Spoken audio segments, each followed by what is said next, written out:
Po tayo talaga pinagtingpo po natin ang ating kampanya laban sa illegal na droga.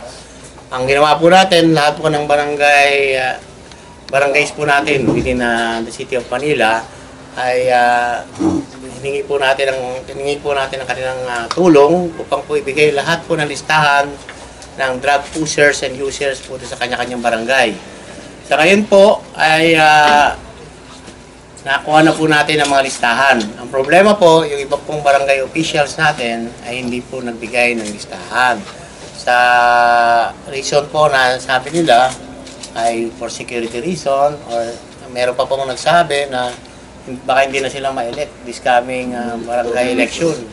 So, marami po silang kadahilanan. So, ang nangyari po ngayon, binigyan na po natin sila ng ultimatum. Ito pong listahan na ito na binibigay nila ay ginagawa po natin ito confidential na, with confidentiality. So, dapat hindi sila mangamba na ito ibibigay na, paparating namin sa mga drug pushers and users na sila nagbigay.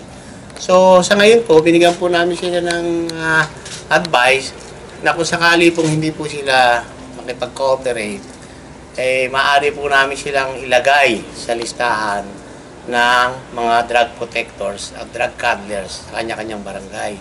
So, sa ayaw man po namin, eh, talaga pong kailangan po natin gawin ito dahil talagang seryoso po ang ating kampanya sa illegal na droga. All out na po tayo.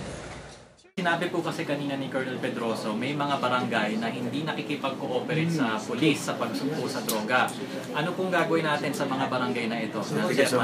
May kalalagyan sila. Anong kalalagyan nila, Mayor? Huwag nahuli na sila, malalaman mo. Di ba ngayon isang barangay sa Quezon City ba yun? O Caloocan? O, involved sa drugs. O, napatay, di ba? Ha? So, ano ibig sabihin, Mayor? Barangay chair. Ano ibig sabihin niya nun, Mayor? Wala ako ibig sabihin. Sabi ko, nakita ko si Gary. Dalawa lang pupunta nila. Tanggal sila, may kaso sila. Tanggal kaso. Alam mo, may mga connivance yan. Minsan, huli na rin.